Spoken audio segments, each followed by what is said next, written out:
Bismillahirrahmanirrahim. Alhamdulillah wassalatu wassalamu ala Rasulillah wa ala alihi wa ashabihi wa man tabi'ahum bi ihsanin ila yaumil wa ba'd. Kita masuk pada bab baru, al-wajib 'alal muslimi fi tafsiril Quran. Kewajiban seorang muslim dalam menafsirkan Al-Quran.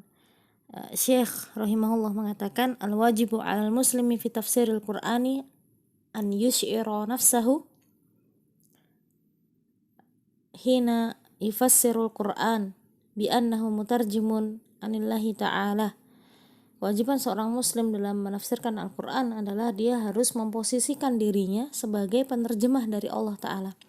Syahidun alaihi bima arada min kalamih. Dan dia menjadi saksi atas segala sesuatu yang Allah kehendaki dalam kalamnya. Fayakun mu'azziman li hadhihi syahadah. Maka dia harus menganggap besar persaksian ini. Khaifan min an yakula ala Allahi bila ilm. Ya. Dia takut berbicara tentang Allah tanpa dasar ilmu. Fayaqa'u fima haramallahu fayukhza bidzalika yaumal qiyamah. Hingga nantinya menyebabkan dia terjatuh pada sesuatu yang Allah haramkan dan menyebabkan dia mendapat kehinaan pada hari kiamat. Qala Allah Ta'ala berfirman, "Qul innama harrama rabbiyal fawahisha ma dhahara minha wa ma batana wal isma wal baghya bighairil haqq wa an tusyriku billahi ma lam yunazzil bihi sultana wa an taqulu 'ala Allahi ma la ta'lamun." Allah Ta'ala berfirman yang artinya, katakanlah, Robku hanya mengharamkan perbuatan keji, baik yang nampak maupun tersembunyi, perbuatan dosa, kemudian pelanggaran terhadap hak manusia tanpa alasan yang benar, mempersekutukan Allah dengan sesuatu yang Allah tidak menurunkan hujah, yang Allah tidak menurunkan hujah pada hal tersebut, serta mengada-ngadakan terhadap Allah sesuatu yang tidak kalian ketahui. Surat Al-A'raf ayat 33.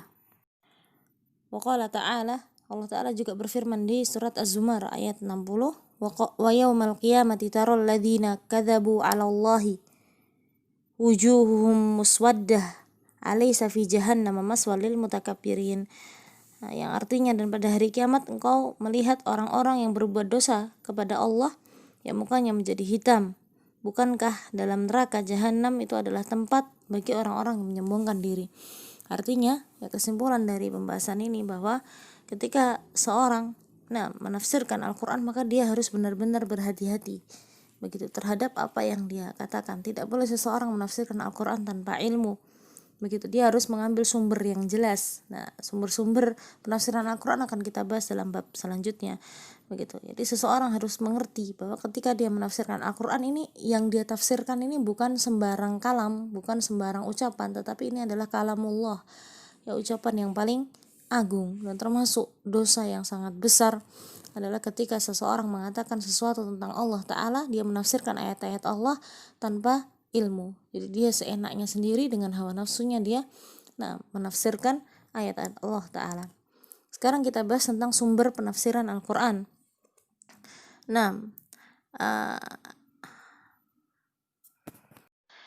Al-marja' fi tafsir Al-Quran. Yurja'u fi tafsir Al-Quran ila ma ya'ti. Jadi penafsiran Al-Quran ini dikembalikan pada beberapa hal berikut ini. Sumber rujukan Al-Quran. Awalan kalamullahi ta'ala. Yang pertama dan paling utama adalah kalamullah ta'ala. Jadi Al-Quran itu sendiri. Fayufassarul Qur'anu bil Qur'an. Maka Al-Quran ditafsirkan dengan Al-Quran. Jadi satu ayat ditafsirkan dengan ayat yang lain. Li'anna Allah ta'ala huwa alladhi anzalahu wa huwa a'lamu bima arada bih. Karena Allah Ta'ala adalah zat yang menurunkan Al-Quran dan dialah zat yang paling mengetahui dengan sesuatu yang dia kehendaki. Itu sebabnya penafsiran Al-Quran dengan Al-Quran itu adalah penafsiran yang paling baik, penafsiran yang paling mulia, begitu ya. Karena tidak diragukan lagi kebenarannya ketika satu ayat Al-Quran ditafsirkan dengan ayat yang lain.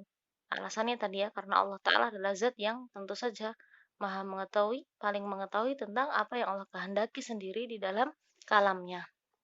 Kemudian di sini disampaikan ada 3 contoh tafsirul Quran bil Quran.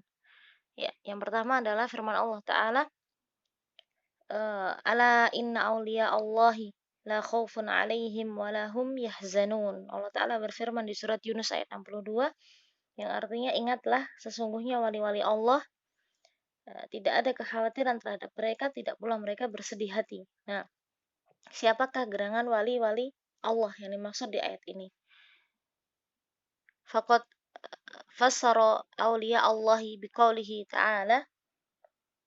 Ya, Allah Ta'ala menafsirkan maksud dari wali-wali Allah di dalam ayat tersebut dengan ayat yang lain. Jadi firman Allah di ayat yang lain.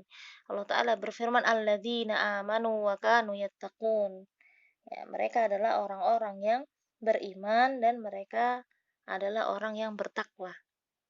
Ayat setelahnya. Jadi di surat Yunus ayat 63 ini menjadi penafsiran dari makna kata waliullah atau aulia Allah yang ada di surat Yunus ayat 62. Ini penafsiran Al-Quran dengan Al-Quran, penafsiran ayat dengan ayat yang lain. Contoh yang kedua, Allah Ta'ala berfirman di surat At-Tariq, wa ma adraka mat-tariq. Nah, wa ma adraka mat-tariq. Tahukah kamu apa itu At-Tariq? Faqad fassara At-Tariq biqaulihi fil ayati tsaniyah. Kemudian Allah Ta'ala menafsirkan makna dari kata At-Tariq itu pada ayat setelahnya, An-Najmus Tsaqib.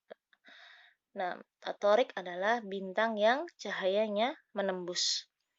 Kemudian contoh yang ketiga, ini ada di surat An-Nazi'at ayat 30 yang kemudian ditafsirkan dengan ayat yang setelahnya. Jadi An-Nazi'at ayat 31 dan 32. Allah Ta'ala berfirman, wal ardu ba'da dzalika dahaha. Dan bumi sesudah itu dahaha. Nah, dahaha, apa yang dimaksud dengan kata dahaha? Faqad fassara dahaha biqaulihi fil ayataini ba'daha. Ditafsirkan pada dua ayat setelahnya, akhraja minha ma'aha wa mar'aha wal jibal arsaha. Yang dimaksud dengan dahaha adalah ketika bumi itu memancarkan mata airnya dan menumbuhkan tumbuh-tumbuhan. Nah, ini diantara contoh penafsiran Al-Quran bil-Quran, tafsir Al-Quran bil-Quran, dan masih banyak contoh yang lainnya. Kemudian sumber penafsiran Al-Quran yang kedua adalah kalam Rasulullah sallallahu alaihi wasallam. Fa yufassarul Qur'anu bis sunnah. Nah, yaitu Al-Quran ditafsirkan dengan perkataan Rasulullah sallallahu alaihi wasallam. Maka di sini Al-Quran ditafsirkan dengan sunnah atau disebut juga tafsirul Quran bis sunnah, ya. Penafsiran Al-Quran dengan sunnah. Lianna Rasulullah sallallahu alaihi wasallam muballighun anillahi ta'ala. Karena Rasulullah sallallahu alaihi wasallam ini adalah sosok yang menyampaikan syariat dari Allah Ta'ala. Fahuwa a'lamun nasi bimuradillahi ta'ala bikalamih. Dan beliaulah orang yang paling mengetahui apa yang dikehendaki oleh Allah Ta'ala di dalam kalamnya. Contoh tafsirul Quran bisunnah, jadi penafsiran Al-Quran dengan sunnah. Yang pertama, qauluhu ta'ala lilladzina ahsanul husna wa ziyadah. Allah Ta'ala berfirman di surat Yunus ayat 26, dan orang-orang yang berbuat kebaikan ada pahala yang terbaik dan tambahannya, jadi ziyadah, tambahannya. Faqad fassara Nabi sallallahu alaihi wasallam az-ziyadah binadhari ila wajhillahi ta'ala fima rawahu Ibnu Jarir wa Ibnu Abi Hatim sharihan. Maka Nabi sallallahu alaihi wasallam menafsirkan kata ziyadah dalam surat Yunus ayat 26, tambahan yang diberikan oleh Allah Ta'ala pada orang-orang yang berbuat kebaikan. Maksudnya adalah Allah Ta'ala memberikan kesempatan kepada orang-orang yang berbuat kebaikan untuk melihat wajahnya, melihat wajah Allah Ta'ala. Dan ini berdasarkan hadis yang diriwayatkan oleh Ibnu Jarir dan Ibnu Abi Hatim, dengan hadis yang jelas. Kemudian min hadis Abi Musa wa Ubay bin Ka'b wa rawahu Ibnu Jarir min hadis Ka'b bin Ujrah. Begitu juga disebutkan dalam hadisnya Abu Musa dan Ubay bin Ka'ab radhiyallahu anhum yang diriwayatkan oleh Ibnu Jarir dari hadisnya Ka'ab bin Ujrah. Wa fi sahih Muslim an Suhaib ibn Sinan. Begitu juga disebutkan dalam Sahih Muslim dari sahabat Suhaib bin Sinan dari Nabi sallallahu alaihi wasallam fi hadisin, dalam sebuah hadis, qala fihi. Nah, yang mana Rasulullah Shallallahu alaihi wasallam di dalam hadis tersebut beliau mengatakan, nah, fa yakshiful hijaba fama'utu syai'an ahabba ilaihim minan nadhuri ila rabbihim azza wa jalla. Beliau Shallallahu alaihi wasallam menerangkan, ya kemudian Allah Ta'ala membuka hijabnya sehingga nah tidaklah mereka diberi sesuatu yang lebih mereka cintai, nah melebihi kesempatan untuk melihat wajahnya Allah Ta'ala. Kemudian Rasulullah Shallallahu alaihi wasallam membaca ayat ini, lilladzina ahsanul husna wa ziyadah. Contoh yang kedua dari penafsiran Al-Quran dengan sunnah adalah di dalam firman Allah Ta'ala di surat Al-Anfal ayat 60. Nah, surat Al-Anfal ayat 60. Allah Ta'ala berfirman, wa'iddu lahum mastata'tum min quwwah. Dan siapkanlah untuk mereka kekuatan apa saja yang kamu sanggupi. Nah, di sini disebutkan faqad fassara Nabi sallallahu alaihi wasallam al-quwwah birramyi. Rasulullah sallallahu alaihi wasallam menafsirkan kata al-quwwah di dalam surat ini jadi kekuatan yang diperintahkan untuk disiapkan. Rasulullah SAW ini menafsirkannya dengan ar-ramyi, jadi memanah. Rawahu Muslim wa ghairuhu min hadis Uqbah ibni Amir radhiyallahu an. Nah, kemudian sumber penafsiran yang ketiga adalah kalamus sahabah radhiyallahu anhum. Ucapan atau penafsiran yang diambil dari para sahabat radhiyallahu anhum. Siapa itu sahabat? Ya sahabat, nah semua orang yang beriman kepada Allah Ta'ala, bertemu dengan Nabi Shallallahu alaihi wasallam, tentu hidup di zamannya Nabi Shallallahu alaihi wasallam, bertemu dengan beliau dan mati dalam keadaan tetap di atas keimanan. Ini sahabat. La siyama dzawul ilmi minhum wal inayah bitafsir. Ya. Khususnya ditekankan untuk diambil ilmu penafsiran Al-Qur'an ini adalah dari sahabat yang memang mereka memiliki keilmuan khusus ya di bidang tafsir dan mereka memiliki perhatian lebih dalam ilmu ini. Nah, kenapa Al-Qur'an ini bisa ditafsirkan dengan kalamnya para sahabat? Di sini disebutkan li'annal Qur'ana nazala bilughatihim wa fi asrihim. Alasan pertama adalah karena Al-Qur'an turun dengan bahasanya mereka, dengan bahasa Arab. Nah, dan turun di zamannya mereka para sahabat. Alasan yang kedua, wali annahum ba'dal anbiya'i asdaqun nasi fi talabil haqqi. Mereka adalah ya manusia yang paling jujur dalam mencari kebenaran ya, setelah para nabi. Wa aslamuhum minal ahwa'i, paling selamat dari hawa nafsu. Wa atharuhum minal mukhalafati allati tahulu bainal mar'i wa bainat taufiqi lis-shawab.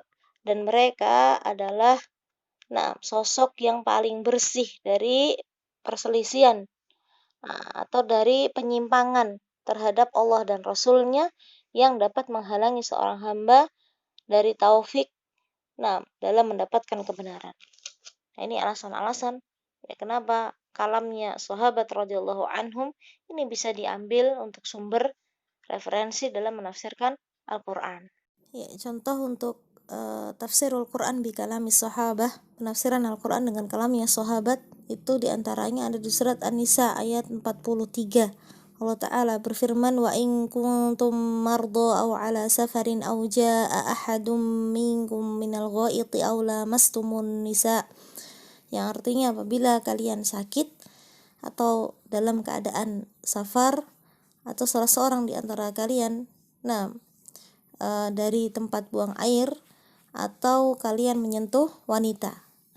Nah, yang dibahas di sini adalah kata lamastumun nisa. Nah, lamastumun nisa, kalian menyentuh wanita. Apa yang dimaksud dengan kata-kata itu? Di sini disebutkan faqad sahha an Ibnu Abbas radhiyallahu anhuma annahu fassara al-mulamasah bil jima'. Ibnu Abbas radhiyallahu anhuma menafsirkan kata mulamasah. Mulamasah itu masdar dari lamasa yulamisu mulamasah ya. Menafsirkan kata mulamasah di ayat tadi adalah jima', jadi berhubungan suami istri. Nah, ayat ini berkaitan dengan wajibnya bersuci menggunakan air, yaitu pada keadaan-keadaan yang disebutkan dalam ayat tadi. Nah, kita tahu penafsiran detail seperti itu, diantaranya kita bisa ambil perkataan dari para sahabatnya. Di sini contohnya adalah ya diambil perkataannya Ibnu Abbas radhiyallahu anhuma yang memang tersohor terkenal sebagai salah seorang sahabat yang sangat faqih dalam bidang tafsir. Kemudian sumber penafsiran Al-Quran yang keempat kalam tabi'in, ya, perkataan para tabi'in. Ya, tabi'in ini adalah orang-orang yang bertemu dengan para sahabat radhiyallahu anhum yang mereka beriman kepada Allah dan Rasulnya dan meninggal dalam keadaan tetap di atas keimanan. Ini sebutannya adalah tabi'in. Di sini disebutkan ya kalam tabi'in alladzina tanau bi akhdhi tafsiri anis sahabat radhiyallahu anhum. Tafsir Al-Qur'an itu diantara sumbernya adalah perkataan para tabi'in, khususnya mereka yang memiliki perhatian mengambil tafsir dari para sahabat. Jadi murid-muridnya para sahabat. Kenapa kalamnya atau perkataannya tabi'in ini bisa dijadikan referensi dalam penafsiran Al-Qur'an? Ya, li'anna tabi'ina khairun nasi ba'da sahabah. Alasan pertama karena tabi'in adalah manusia terbaik setelah para sahabat. Alasan yang berikutnya adalah wa aslamu minal ahwa'i mimman ba'dahum. Para tabi'in adalah orang yang paling selamat dari hawa nafsu dibandingkan dengan orang-orang setelah mereka. Walam takunil lughatul arabiyyatu taghayyarat katsiran fi asrihim. Alasan yang ketiga adalah karena bahasa Arab ini belum banyak berubah di masa mereka, jadi masih asli. Nah, sementara Al-Quran sendiri kita ketahui begitu ya, itu diturunkan dalam bahasa Arab yang jelas begitu. Nah, makanya yang paling tepat, yang paling mungkin yang paling tahu begitu ya. Nah, berkaitan dengan ayat-ayat Allah Ta'ala, berkaitan dengan penafsiran yang mungkin dalam sisi bahasanya dan lain sebagainya, ya tentu saja setelah sahabat adalah tabi'in, karena masih terjaganya bahasa Arab di masa itu. Kemudian alasan berikutnya fakanu aqraba ila shawabi fi fahmil Qur'an mimman ba'dahum. Tentu saja para tabi'in adalah orang-orang yang paling dekat dengan kebenaran dalam menafsirkan Al-Quran, dalam memahami Al-Quran dibandingkan dengan orang setelah mereka. Karena Al-Quran ini turun di masanya Rasulullah SAW ketika beliau masih hidup, di masanya para sahabat begitu. Nah, tabi'in ini langsung mengambil pemahaman Al-Quran dari para sahabat, yang mana para sahabatlah yang tahu secara detail kapan ayat ini turun. Mereka membersamai Rasulullah SAW. Yaitu sebabnya ya kalamnya tabi'in ini juga jadikan referensi penafsiran Al-Quran. Kemudian di sini ada catatan dari Syekhul Islam Ibnu Taimiyah, beliau mengatakan idza ajma'u tabi'in ala syai'i fala yurtabu fi kaunihi hujjah. Ya, apabila para tabi'in telah menyepakati sesuatu, maka tidak diragukan lagi kesepakatan itu bisa menjadi hujjah, bisa menjadi dalil. Jadi diambil sebagai dalil. Fa in ikhtalafu fala yakunu qaulu ba'dihim hujjatan ala ba'din. Tetapi kalau para tabi'in ini berselisih pendapat, maka perkataan atau pendapat sebagian dari mereka tidak bisa dijadikan hujjah untuk membantah atau menyalahkan pendapat yang lain. Begitu ya. Nah, wala ala man ba'dahum. Tidak juga bisa dijadikan untuk hujjah membantah perkataan atau pendapat ya orang-orang setelah mereka. Lalu solusinya bagaimana? Wa yurja'u fi dzalika ila lughatil Qur'an. Jadi kalau ada perselisihan penafsiran Al-Qur'an di kalangan para tabi'in, maka penyelesaiannya adalah dengan mengembalikan kepada bahasa Al-Qur'an atau dikembalikan kepada hadisnya Rasulullah SAW. Ya, dicari, diteliti lagi yang berkaitan dengan masalah itu. Au umumil lughatil Arab, atau dikembalikan pada makna keumuman bahasa Arab begitu. Au aqwali as-sahabah fi dzalik, atau dikembalikan kepada perkataan atau pendapat para sahabat berkaitan dengan masalah itu. Nah, itu solusinya. Kemudian diambil mana yang lebih mendekati dengan kebenaran. Syekhul Islam Ibnu Taimiyah juga mengatakan man adalah an madhahibis sahaba wa tabi'in sirihim ila ma yukhalifu dhalik kana mukhti'an fi dhalik. Ya, siapa saja yang menyimpang, menyelisihi madhab para sahabat dan tabi'in dan menyelisih penafsiran mereka, ya, mengambil penafsiran yang justru berselisih dengan penafsiran mereka, sungguh dia telah salah dalam menafsirkan Al-Quran. Bal mubtadi'an, bahkan dia seorang yang melakukan kebid'ahan, ya, melakukan perkara-perkara baru dalam agama ini. Wa in kana mujtahidan maghfuran lahu khata'uhu, tetapi apabila hal ini terjadi, ya, kesalahan ini terjadi oleh seorang ulama yang sudah mencapai derajat mujtahid, ya, yang melakukan ijtihad, maka diampuni kesalahannya.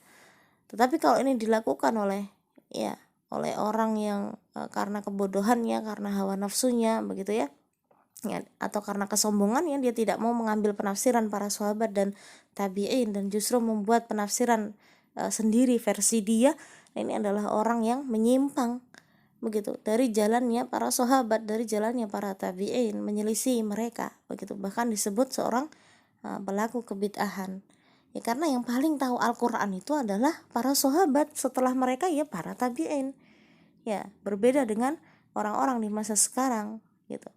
Di masa mereka lah, di masa para sahabat lah, Al-Quran itu turun, mereka yang melihat dengan mata kepala sendiri, mereka yang mengalami peristiwa-peristiwa ketika turunnya ayat-ayat Al-Quran ini. Jadi mereka lah yang paling tahu, ya, apa makna dari ayat-ayat Allah Ta'ala, ya. Kemudian yang paling dekat dengan para sahabat yaitu generasi tabi'in, maka penafsiran dari mereka lah yang diambil.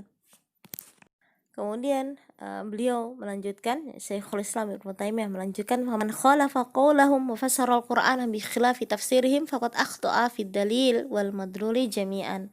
Ya, siapa saja yang menyelisih pendapat mereka, para sahabat dan tabi'in, dan menafsirkan Al-Qur'an menyelisih penafsiran mereka, sungguh dia telah salah dalam berdalil, ya, dalam mengambil dalil, dan telah salah dalam memahami dalil.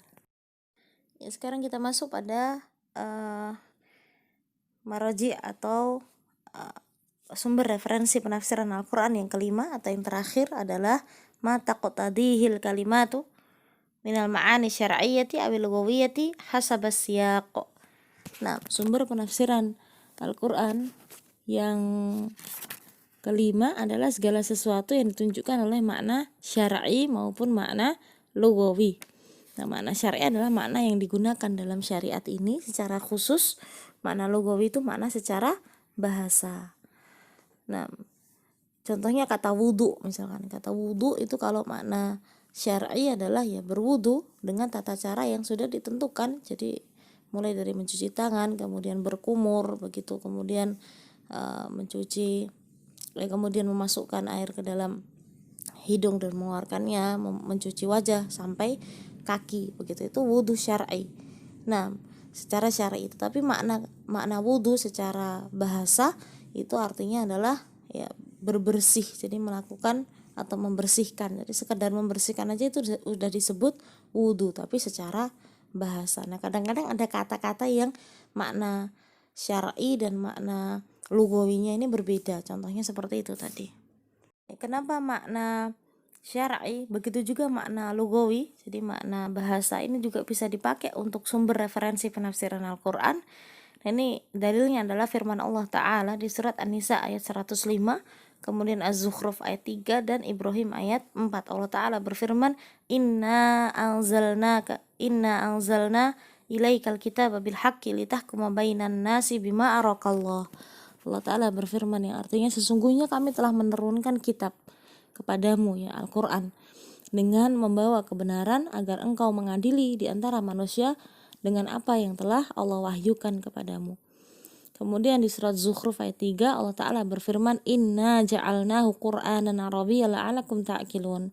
Sesungguhnya kami menurunkannya berupa Al-Quran dengan bahasa Arab agar kamu memahaminya. Ini dalil bahwa makna bahasa, yaitu bahasa Arab, ini bisa digunakan untuk referensi dalam menafsirkan Al-Quran. Begitu juga yang ada di surat Ibrahim ayat Ya Allah Ta'ala berfirman, wa ma arsalna mir rasulin illa bilisani qaumihi liyubayyina lahum.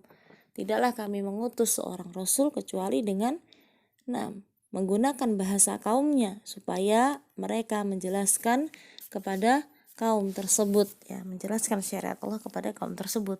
Dan Al-Quran turun kepada Rasulullah Muhammad SAW, yang mana beliau ini seorang yang berasal dari suku Quraisy, dari Mekkah, yang sehari-hari berbicara dengan bahasa Arab. Maka Al-Quran turun dalam bahasa Arab yang fasih, dalam bahasa Arab yang jelas. Kemudian disebutkan oleh Syekh, fa in ikhtalafal ma'na syar'i wal lughawi ukhidha bima yaqtadihi syar'i. Apabila ada perbedaan antara makna syar'i dan lughawi, ya seperti tadi ya di masalah wudu tadi, makna wudu tadi kan berbeda, maka ukhidha bima yaqtadi syar'i. Yang diambil adalah makna syar'inya. Li'anna al-Qur'ana nazala libayani syar'i la libayani lughah, karena Al-Quran ini sesungguhnya turun dalam rangka menjelaskan syariat, bukan sekedar yang menjelaskan bahasa Arab.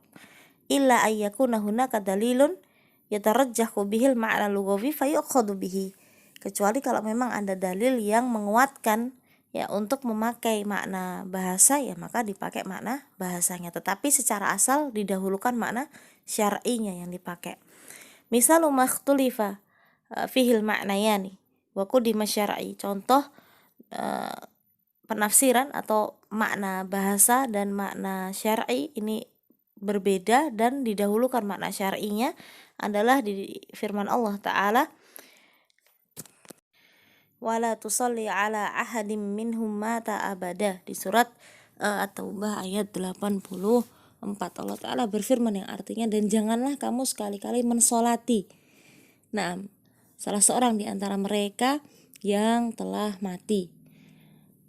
Yang dibahas di sini adalah kata solat. Fasolatu fil lugha ad-du'a. Solat secara bahasa itu maknanya adalah berdoa. Wa fi syar'i huna, adapun makna secara syar'i adalah al-wuqufu 'alal mayyit, ya berdiri di hadapan jenazah, di hadapan mayit, li du'a'i lahu bi sifatin makhsusah, dalam rangka mendoakan dia tapi dengan tata cara khusus, ya maksudnya adalah sholat jenazah. Ya, ada perbedaan antara makna syar'i dan lugawi. Ya kalau lugah, makna bahasa itu sholat itu sekedar orang berdoa aja, tidak ditentukan tata caranya, sekedar dia berdoa aja itu udah sholat. Tapi kalau secara syar'i ada tata cara khususnya. Adapun di sini berkaitan dengan orang mati, dengan mayit, ya berarti maksudnya adalah sholat jenazah, itu kalau memakai makna syar'inya. Lalu mana yang dipakai? Fayuqaddamul makna syar'i, didahulukan dan dipakai makna syar'inya. Li'annahul maqsudu lil mutakallimi al ma'hudu lil mukhatabi. Karena inilah yang dimaksud oleh Allah Ta'ala yang berfirman dalam ayat ini, dan ini juga sesuatu yang sudah diketahui ya oleh orang yang mendengarkan ayat ini. Ini berkaitan dengan jenazah orang munafik, begitu ya. Maka ada larangan untuk mensolati, artinya ya mensolati jenazah mereka. Itu yang dilakukan. Wa amma man'ud du'a ilahum ala wajhil itlaqi famin dalilin akhar. Adapun larangan untuk mendoakan mereka ya secara mutlak itu ada juga dalilnya, tetapi bukan ayat ini ya, yaitu dalil di ayat yang lain. Adapun ayat ini, maka ayat ini berbicara ya tentang sholat, bukan sholat yang maknanya sekedar berdoa, tetapi sholat secara khusus, secara syar'i berkaitan dengan jenazah. Tentu saja yang dimaksud adalah larangan untuk mensolati jenazah orang munafik. Kemudian wa misalu makhtulifa fihil ma'nayani wa quddima fihil lughawi bid dalil. Ya, contoh dua makna yang berbeda antara syar'i dan lughawi, tetapi ternyata dalam penafsirannya justru yang dipakai adalah makna lughahnya, makna bahasanya, karena memang ada dalil yang menguatkannya, yaitu di firman Allah Ta'ala di surat At-Taubah ayat 103.